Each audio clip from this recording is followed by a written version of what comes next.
Next speaker I have is Nisha Anderson.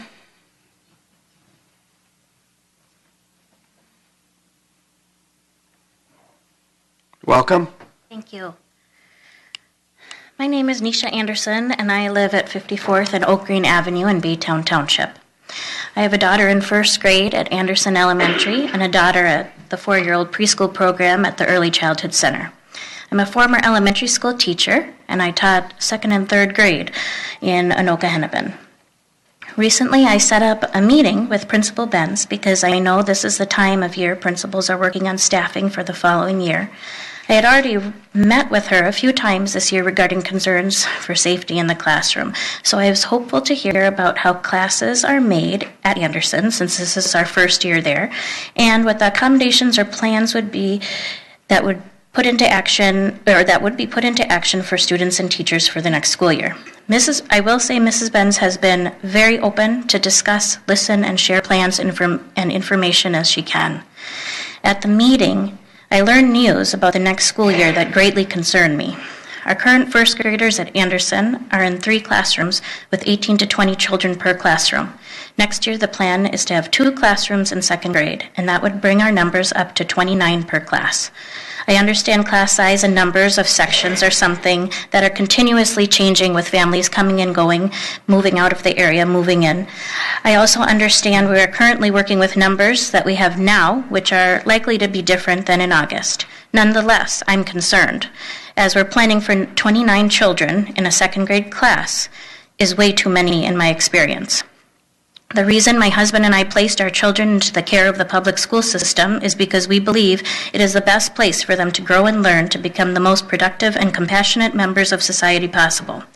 For the first time, I have had moments where I have doubted our decision. I am worried that if I am questioning these things that I value so much, that other parents must be questioning them too.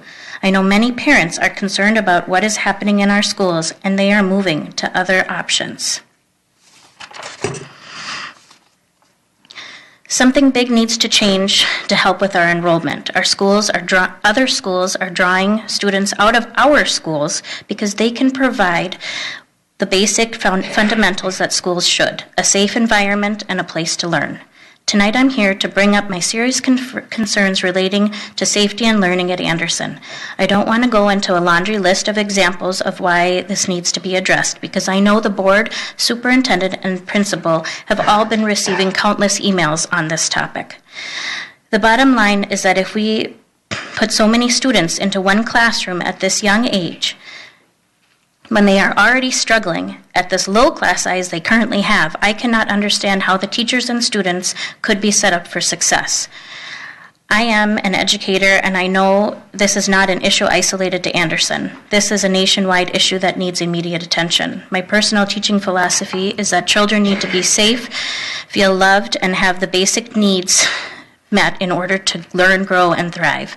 The basic needs of many of our students are clearly not being met. These children are coming to school and having outbursts and exhibiting dangerous behaviors at the expense of their peers, teachers, and themselves. To me, this is a clear cry for help. Didn't we consolidate schools last year in order to have enough resources available to support all of our students? Clearly, this has not been the case.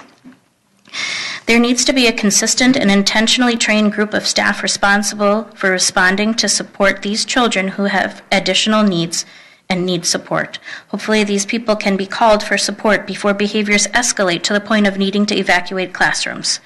If we don't address and help all of the students at our school, we're going to have more and more kids who are needing special attention and have additional needs, including mental health issues.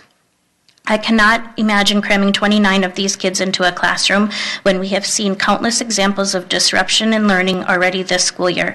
Having one teacher expected to manage some of these extreme behaviors and actually make the setting of their classroom feel calm, safe, and ready for learning seems quite far-fetched to me.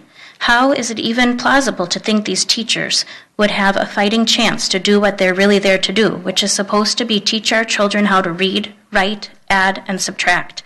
I strongly encourage the board to look at class cap sizes and think about what is best for the children we entrust with you, to keep safe, learn, and grow into capable and compassionate citizens who will lead the future. Thank you very much.